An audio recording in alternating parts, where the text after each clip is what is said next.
Have you ever felt that flicker? You know, that little creative spark inside you, maybe wanting to write or paint or just play? But then this voice, maybe it's your own voice, just whispers, who are you to do that? Or, you're just not good enough. What if unlocking that artistic potential isn't really about having some special talent you were born with or not? What if it's more about a path, a dedicated way to rediscover who you really are, the creative you that's already there? Welcome to the Gist Gab podcast. We're really glad you could join us today as we explore that very idea. Yeah, today we're getting into a book that's guided literally millions on exactly that kind of journey. Julia Cameron's The Artist's Way. And it's much more than just a book, isn't it? It's this whole 12-week program. It's designed to help you tap into that creativity you have and, crucially, break down those really stubborn creative blocks. Cameron herself calls it a spiritual path to higher creativity. That phrase really sets the tone, I think. It really does. So our aim today is to sort of pull out the most important bits of wisdom from this classic, give you a shortcut, maybe to its core practices, and some pretty profound insights. We'll look at how it helps you handle self-doubt, spot those toxic influences that can creep in, and really just reclaim your identity as a creative person. Okay, so let's start right at the foundation. The core practices Cameron introduces pretty much immediately. The first one, probably the most famous, is morning pages. Ah, yes, morning pages. It sounds so simple, right? Just 3 pages, longhand, stream of consciousness, first thing in the morning, no judging, no editing, just write. Exactly. And the real power, I think, isn't necessarily the writing quality itself, it's the process. Cameron calls it a tool to differentiate between real feelings and official feelings, which is interesting. Official feelings. Yeah, like what you think you should feel versus what's really going on. It helps you confront our denial, she says, and dig up what she calls blurts. Yeah, those sort of negative, knee-jerk subconscious thoughts we often push down. It's like a daily mental sweep, clearing out the junk.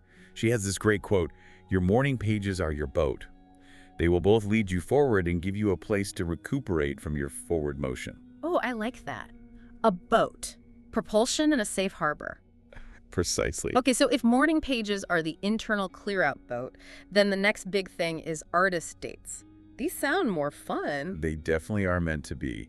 This is about external replenishment. It's a weekly date, just you, for maybe a couple of hours, dedicated purely to play, to nurturing your inner artist child. And the point is just self-care for creativity. Pretty much.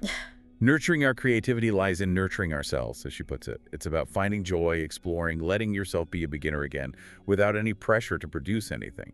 She really emphasizes this. Remember, your artist is a child. Find and protect that child. She says learning to create is like learning to walk, The artist child must begin by crawling. I love that image. Permission to be messy and just explore. So, okay, you start doing these things, the pages, the dates, and then inevitably you hit resistance, right? The stuff that stops you. Cameron talks about the enemy within and external blocks. One really interesting idea she brings up is shadow artists. What's that about? Right, shadow artists. This one really resonates with a lot of people, I think. These are folks who have real artistic desires deep down, but maybe because they didn't get support, or they were afraid to fail, or they just didn't see a path. They ended up in more conventional careers. Okay. And often, they find themselves supporting other artists or working in fields near the arts, but they aren't pursuing their own dreams. Ah, okay. So they live in the shadow of the art they wish they were making. Kind of, yeah. And it affects their self-worth. Cameron connects this to family patterns, too. She quotes Carl Jung, saying something like, "Nothing has a stronger influence psychologically than the unlived life of the parent." Wow. So a parent's suppressed creativity can actually create fear around art for their kids. That's the idea.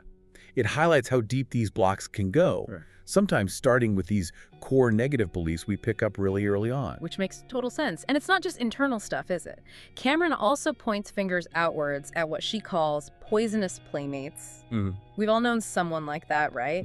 That friend who maybe subtly, maybe not so subtly, kind of pours cold water on your creative ideas, makes you feel a bit foolish for even trying. Oh, absolutely. Or the crazy makers. Right. Tell us about them. Those are the people who are often really charismatic, magnetic even, but their lives are so chaotic they constantly disrupt your schedule, drain your energy, pull you into their drama. And suddenly your creative time is just gone. Exactly. And Cameron's point is you have to recognize these dynamics. Setting healthy boundaries isn't just nice, it's essential to protect that fragile creative space. You've got to be a bit fierce about it. Fierce boundaries. Got it. Okay, another big internal block. Perfectionism? Ugh. The killer of creativity for so many.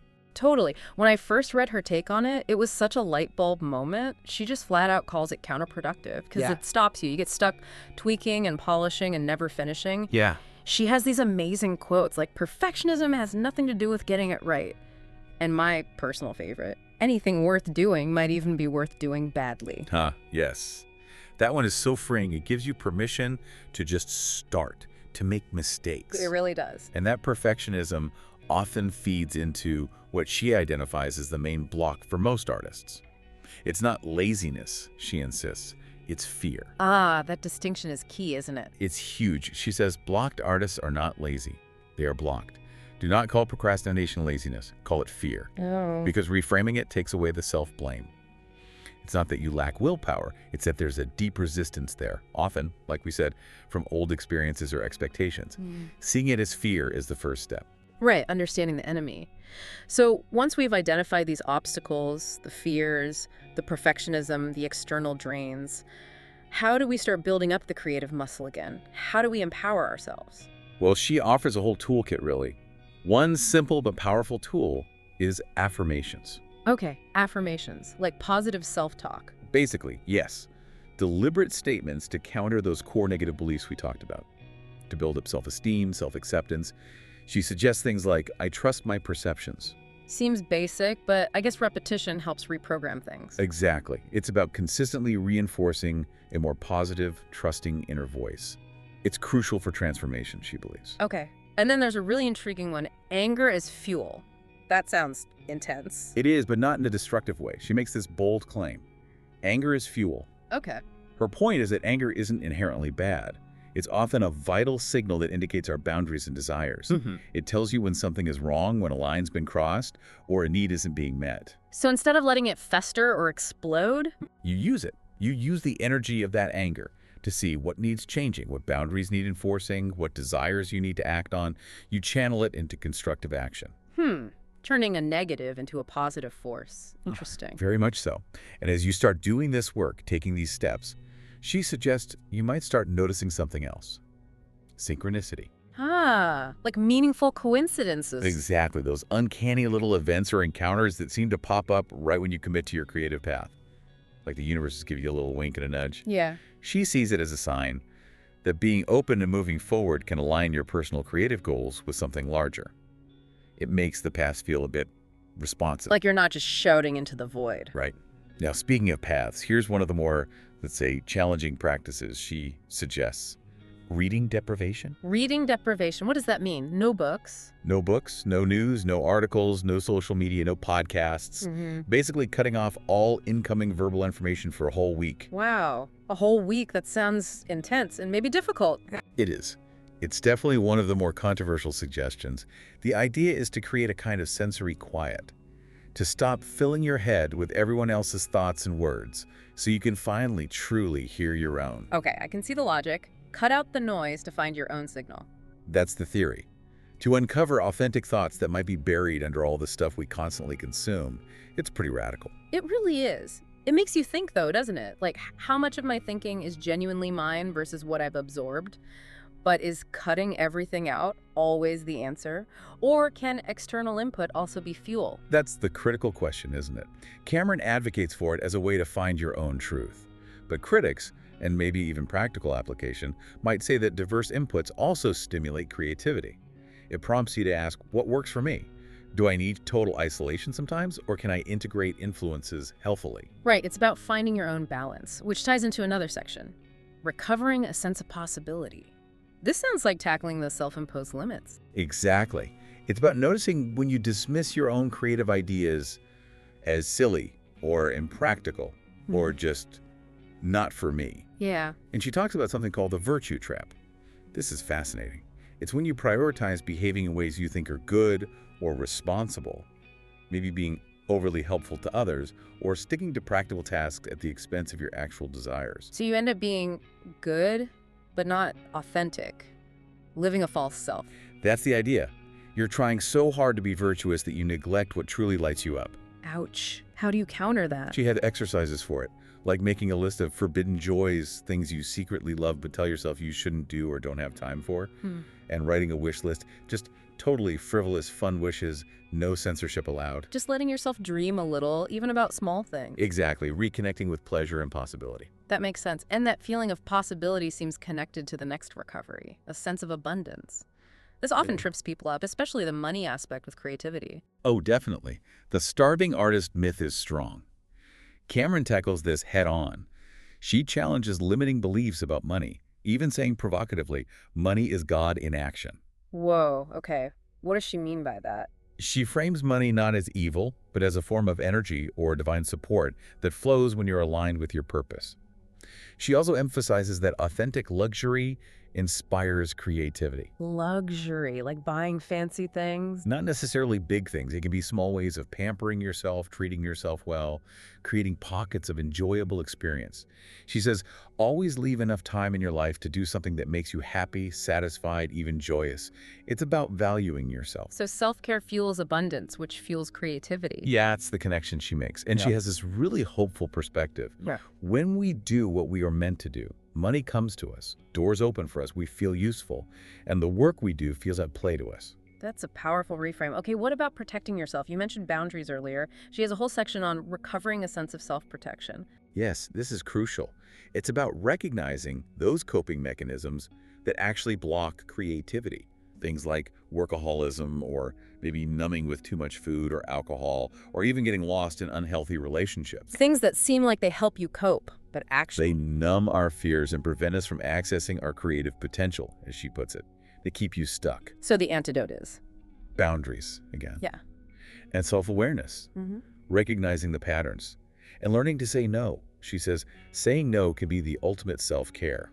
That's a strong statement. It is. And she also warns against getting caught up in chasing fame or constantly comparing yourself to others. She calls those spiritual drugs that distort your sense of worth and kill originality. Yeah. The goal, she argues, should be nurturing self-approval through creative activities rather than seeking external validation. Focus on the work, not the applause. Which leads nicely into recovering a sense of autonomy, right? Owning that identity. Exactly. Fully embracing being an artist, whatever that looks like for you. Yeah. Not needing permission or external validation. Cameron puts it bluntly. My credibility lies with me, God, and my work. That takes confidence. It does, and it's built through the process. She also reframes success. It's not some endpoint you reach. It's a continuous spiritual practice. There's always more growth. True growth involves starting anew, again and again. Always a beginner in some way. Yes. And interestingly, she connects physical activity to this autonomy and creative flow. She calls it the Zen of Sports. Exercise, how does that fit in? She sees movement as a powerful way to shift stagnant energy, mental blocks. Exercise is often the going that moves us from stagnation to inspiration, from problem to solution, from self-pity to self-respect. Moving your body helps move your mind. I can definitely see that. Gets you out of your head. Totally. And finally, all of this culminates in recovering a sense of faith. Faith? In what sense? Religious faith? Not necessarily in a conventional religious sense, although it can be. It's more about faith in the creative process itself. Trust. She argues that creativity inherently demands faith because it involves letting go of control, which most of us resist. Yeah, we want guarantees. Exactly. And creativity doesn't offer guarantees. It often begins in uncertainty, in the unknown. She says, creativity, like human life itself, begins in darkness. You have to trust that something will emerge. Patience and trust in the mystery. And faith also connects back to play. It's not just about making serious art with a capital A.